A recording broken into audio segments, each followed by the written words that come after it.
Hello everyone. आज हम start कर रहे हैं हमारी question based on semi conjugate. ठीक है, इससे रिलेटेड कुछ कॉन्सेप्ट थे। एक क्वेश्चन था जो मैं इससे प्रीवियस वीडियो में करा चुकी हूँ, है ना। आज हम न्यू क्वेश्चन स्टार्ट करते हैं। So question number second, find the equation of the plane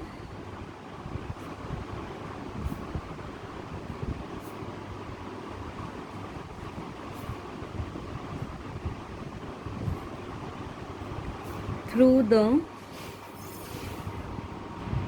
extremities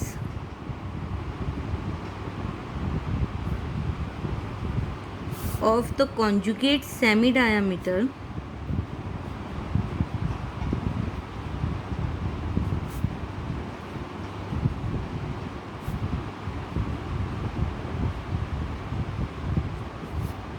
of an ellipsoid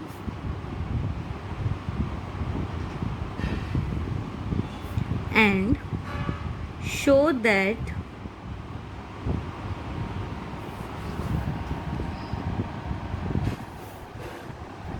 it touches a fixed sphere. So question मेरा क्या कह रहा है कि इक्वेशन ऑफ प्लेन फाइंड करनी है through the extremities of the conjugate semi diameter of ellipsoid, और हमें ये भी बताना है कि it touches a fixed sphere. तो देखो, इसके सोल्यूशन के लिए हम क्या करें।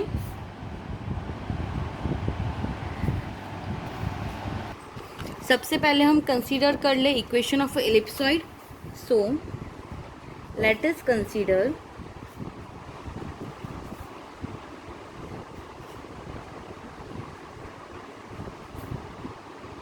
Equation of ellipsoid.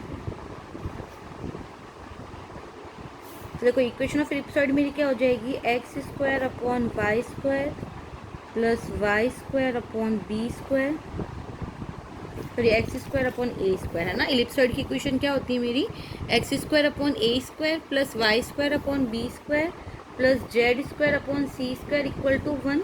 इसको मैंने ले लिया इक्वेशन नंबर 1। अब मैंने क्या माना, कोई प्लेन है ना। So equation of any plane B,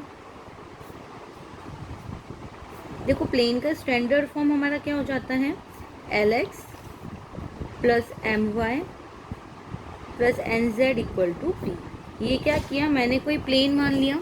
ठीक है, एक हमने क्या किया, एलिप्सॉइड की इक्वेशन ले ली, उसको ले लिया मैंने इक्वेशन नंबर 1। फिर मैंने क्या किया, किसी प्लेन की इक्वेशन मान ली, L X plus M Y plus N Z equal to P, उसको मैंने ले लिया इक्वेशन नंबर सेकेंड। यहाँ तक क्लियर है। अब देखो, ये जो मेरा प्लेन है ना, सेकेंड वाली इक्वेशन, इसके मैंने 3 कॉन्जुगेट सेमी डायामीटर्स माने। ठीक है, जो प्लेन पी है उसके, सॉरी जो प्लेन है मेरा सेकेंड इक्वेशन वाला, उसके मैंने 3 सेमी कॉन्जुगेट्स मान लिए। ठीक है, तो लेट द प्लेन, तो ये प्लेन क्या करेगा, इन सेमी कॉन्जुगेट से क्या होगा, पास हो रहा होगा इसके 3 पॉइंट से पी क्यू आर। ठीक है, तो मान लो let the plane having conjugate semi diameter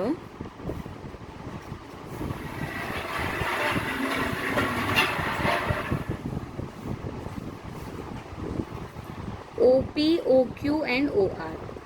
OP OQ OR मैंने क्या किया, इसके 3 सेमी कॉन्जुगेट्स डायमीटर्स मान लिए। ठीक है, तो ये प्लेन क्या करेगा, पास होगा थ्रू द पॉइंट PQR। तो PQR के देखो कोऑर्डिनेट्स मेरे क्या हो जाते हैं,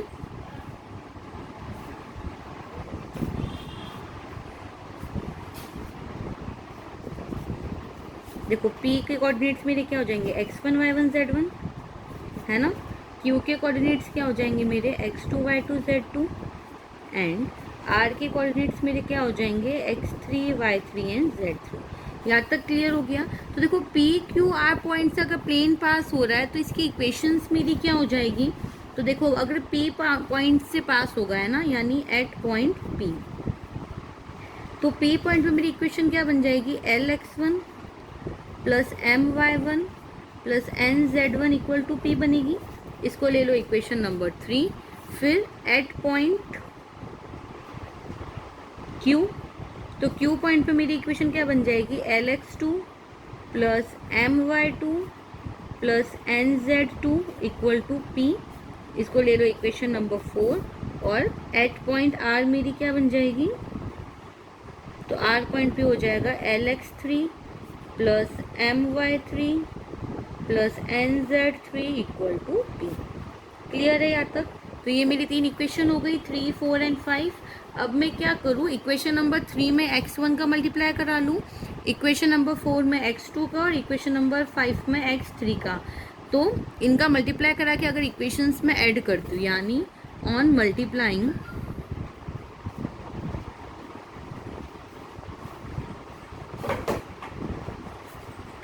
x1 in equation number 3, x2 in equation number 4 and x3 in equation number 5 and adding। तो देखो ये मेरा क्या हो जाएगा, इसमें x1 का मल्टीप्लाई कराऊंगी तो ये इक्वेशन क्या बन जाएगी, LX1² plus MX1Y1 plus NZ1X1। ठीक है, एक साइड में क्या कर रही हूँ, LHS ऐड करते हैं, फिर एक साइड RHS ऐड करेंगे।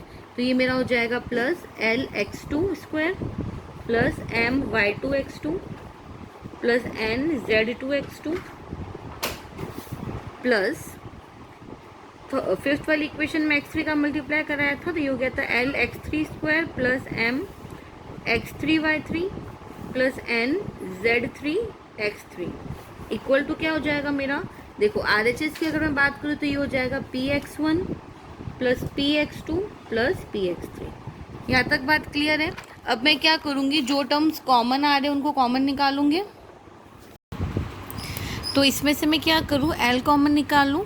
तो ये देखो मेरा क्या हो जाएगा, L कॉमन निकालने के बाद ये हो जाएगा x1² plus x2² plus x3² plus अगर m कॉमन निकालूंगे तो ये हो जाएगा x1y1 plus x2y2 plus x3y3 plus n common निकालूंगे तो ये हो जाएगा z1x1 plus z2x2 plus z3x3। यहाँ तक बात क्लियर हुई? और इधर देखो p कॉमन निकालूंगे तो क्या बचेगा RHS में, x1 plus x2 plus x3। अब हमें देखो ऑलरेडी पता है that x1² plus x2² plus x3² की वैल्यू मेरे पास क्या हो जाएगी, a² होगी, यानी LA²। इसकी वैल्यू मेरे पास क्या हो जाती है, 0, और इसकी वैल्यू भी 0, यानी LA² इक्वल टू क्या आ जाएगा, px1 plus x2 plus x3। यहाँ तक बात समझ में आई? यहाँ से मैं क्या कर सकती हूँ, L की वैल्यू निकाल सकती हूँ। तो L की वैल्यू मेरे पास क्या आ जाएगी, p/a²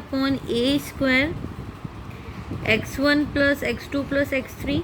यहाँ तक बात क्लियर हुई? इसको ले लो equation number first, second, third, fourth, fifth, sixth है ना, इक्वेशन नंबर 6। यहाँ तक चीज़ क्लियर है?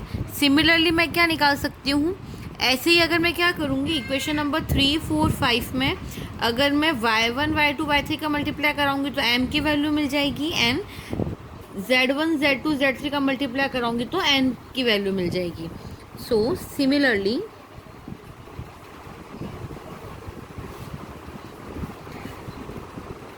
m इक्वल टू क्या मिल जाएगा मुझे, m मिल जाएगा p/b² y1 plus y2 plus y3,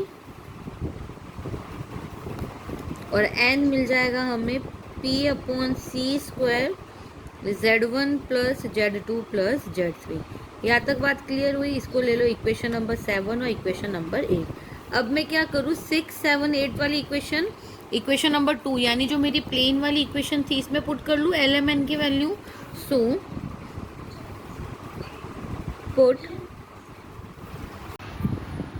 LMN की वैल्यूज रख ले, तो ये मेरा हो जाएगा, देखो p/a² x1 plus x2 plus x3 x plus m की वैल्यू रख लो तो p/b² y1 plus y2 plus y3 y plus p/c²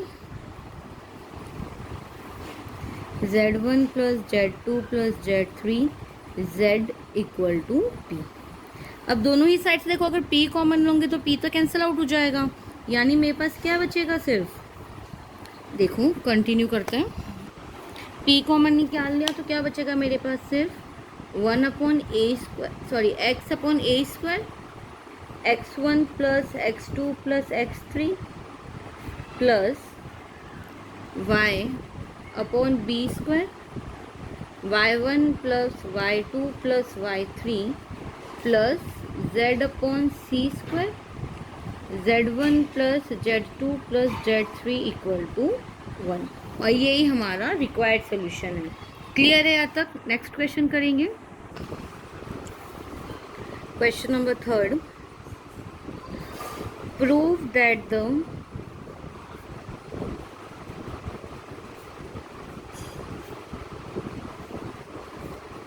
sum of the square of a reciprocal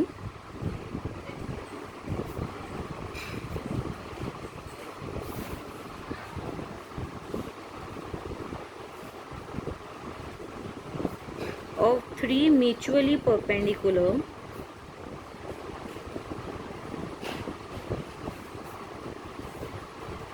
semi diameters, यानी सेमी डायामीटर्स के रेसिप्रोकल के square का सम है ना, किसी भी इलिप्सॉइड के लिए मेरा क्या होगा? कांस्टेंट होगा। ये मुझे प्रूफ करना है।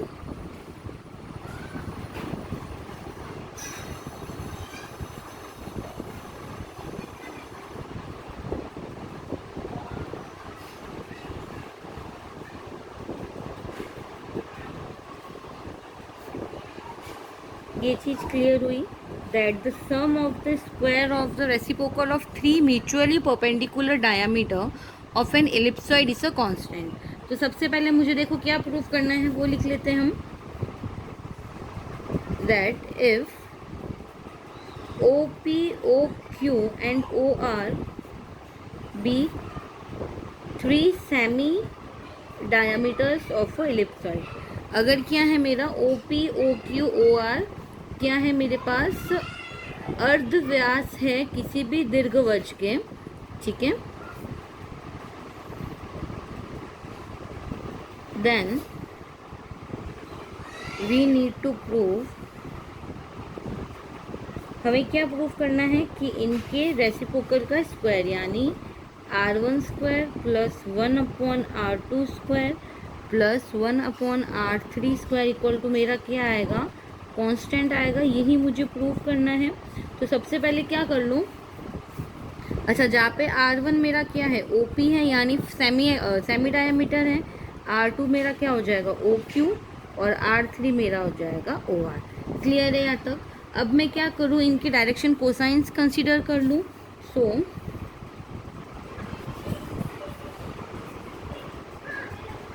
let us consider direction ratios of OP, OQ and ORB L1, M1, N1, L2, M2, N2 and L3, M3, N3 respectively. यानी OP, OQ, OR जो मेरे सेमी डायामीटर्स है उनके मैंने क्या किए? डायरेक्शन रेशियोज मान लिए। L1, M1, N1, L2, M2, N2 और L3, M3, N3। यहाँ तक बात क्लियर हुई? तो देखो मेरे PQR के कोऑर्डिनेट्स क्या हो जाएंगे अब? Then coordinates of PQR will B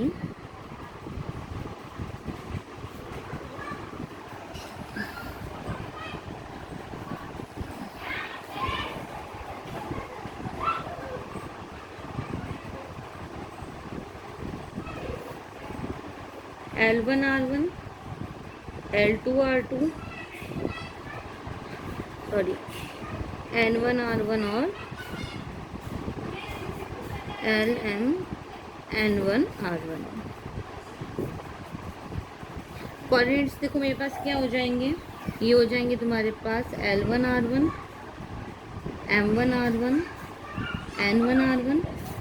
दूसरा कोऑर्डिनेट हो जाएगा L2 R2, M2 R2, N2 R2।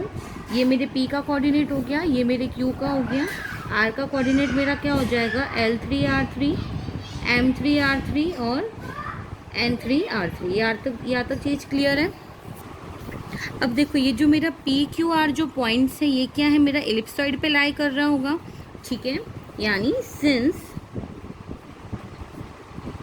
PQR lies on an ellipsoid, then देखो ये क्या है, मेरा एलिप्सॉइड पे लाई कर रहा है, तो देखो मेरी इक्वेशन क्या हो जाएगी, L1 square R1 square upon A square. यही होती है ना तुम्हारी equation X square upon A square. तो ये देखो मेरा एक्स कोऑर्डिनेट तो हुआ, एक्स वाई जेड कोऑर्डिनेट्स है, ठीक है। ये मैं किसकी बात कर रही हूँ, पी पॉइंट के लिए निकाल रही हूँ पहले, है ना। तो ये देखो ये एक्स वाई जेड की वैल्यू हो गई। इक्वेशन मेरी एलिप्सॉइड की क्या होती है, X square upon A square plus Y square upon B square plus Z square upon C square वाली होती है। तो ये मेरी एक्स की वैल्यू लिख ली मैंने, प्लस वाई स्क्वायर यानी M1 square R square upon B square plus N1 square R1 square upon C square equal to 1। ये मेरी एलिप्सॉइड की इक्वेशन है। इसमें मैंने एक्स वाई जेड की वैल्यू पुट कर ली फॉर अ पॉइंट P। लिख लो फॉर पॉइंट P। अब इसमें से मैं क्या कर सकती हूँ, R1 स्क्वायर कॉमन निकाल सकती हूँ। देखो जब तुम R1 स्क्वायर कॉमन निकालोगे तो क्या बनेगा, L1 square upon A square plus M1 square upon B square plus N1 square upon C square equal to 1। यानी L1 square upon A square plus M1 square upon B square plus N1 square upon C square equal to मेरे पास क्या हो जाएगा, 1 upon R1 square. Clear है यहाँ तक। इसको ले लो equation number 1। Similarly point Q और पॉइंट R पे भी निकाल सकती हूँ मैं। सिर्फ क्या हो जाएगा मेरे पास यहाँ पे कोऑर्डिनेट्स 1 1 1 की जगह तुम्हारे 2 2 2 और Q के लिए सॉरी R के लिए 3 3 वाले टर्म्स लग जाएंगे। क्लियर है यहाँ तक। तो सिमिलरली करके लिख लेते हैं। Similarly L2 square upon A square plus M2 square upon B square plus N2 square upon C square equal to 1 upon R2 square. इसको ले लो इक्वेशन नंबर 2। और L3 square upon A square plus M3 square upon B square plus N3 square upon C square equal to 1 upon R3 square. इसको ले लिया मैंने equation number 3। अब मैं क्या कर सकती हूँ, इक्वेशन नंबर 1, इक्वेशन नंबर 2 और इक्वेशन नंबर 3 को ऐड कर लूँ। क्यों, क्योंकि मुझे क्या वैल्यू निकालनी है, 1 upon R1 square plus 1 upon R2 square plus 1 upon R3 square. Clear है। तो इक्वेशन नंबर 1, 2, 3 को ऐड कर लूँ। तो देखो ऑन एडिंग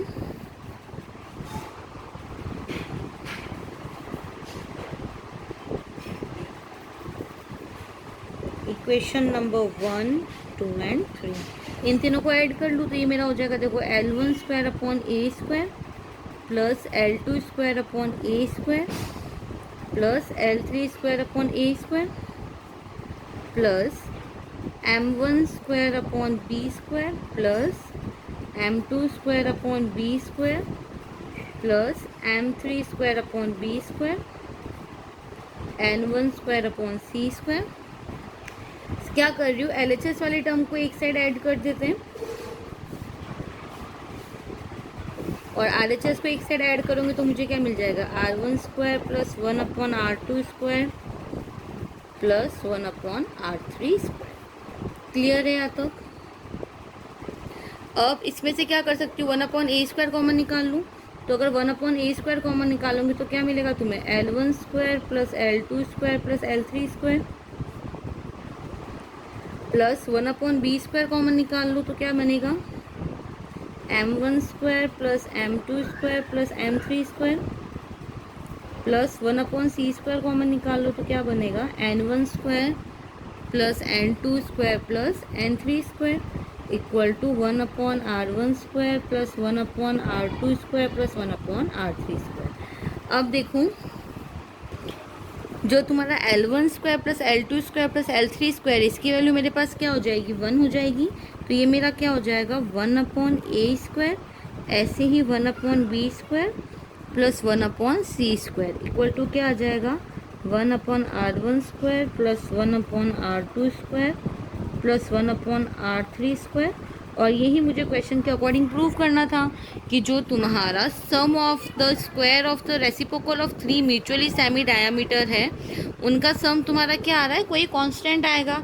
देखो ए बी सी तीनों ही टर्म मेरे पास क्या है, कांस्टेंट है, तो इनके स्क्वायर का जो सम, सॉरी इनके रेसिप्रोकल की स्क्वायर का जो सम होगा वो भी मेरा क्या आ जाएगा, कांस्टेंट।